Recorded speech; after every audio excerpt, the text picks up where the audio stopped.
Hello, my name is Jake Watts, and the topic for today's video is garden cities and comparing them and contrasting them to post-war suburban developments, specifically in America.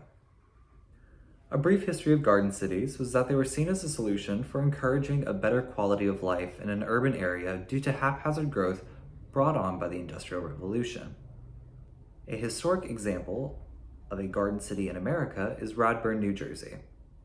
However, the origins of garden cities was that it was designed by Ebenezer Howard, an English town planner who wrote a book titled Tomorrow, A Peaceful Path to Social Reform, which promoted this type of planning style. The upbringing of post-war suburban development was started by the FHA's, Federal Housing Administration's, low-interest construction loans paired with the 1944 GI Bill that caused a boom in new construction housing. The most infamous developer during this time period who really heavily focused on sprawl was William J. Levitt. He was responsible for the development of Levittown, New York.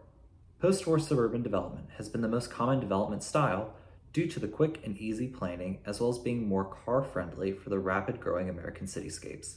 However, even with the majority of developments in America favoring a car-centric design of sprawl developments, let's compare garden cities and post-war suburban developments to see which one is best suited for people rather than machines.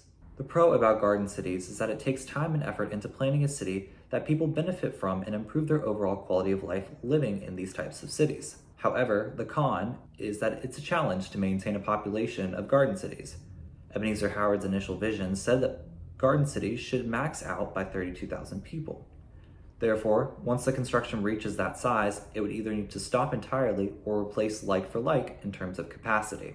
The pro for post-war suburban developments is that it's cheap and easy to build, quick turnaround profit for developers and investors, as well as a quick accommodation for growing cities. Not only is the con about these types of developments is that they're heavily car dependent, but the history in these development styles are incredibly racial and they have very biased roots.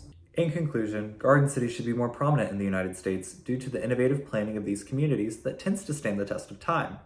Letchworth, which is Ebenezer Howard's most iconic example, has survived over 100 years as a garden city and is not showing signs of slowing down. America needs to invest in cities that can survive and adapt to the ever-changing landscapes in society, rather than mass-produce suburbs that have an economic life of roughly 40 years.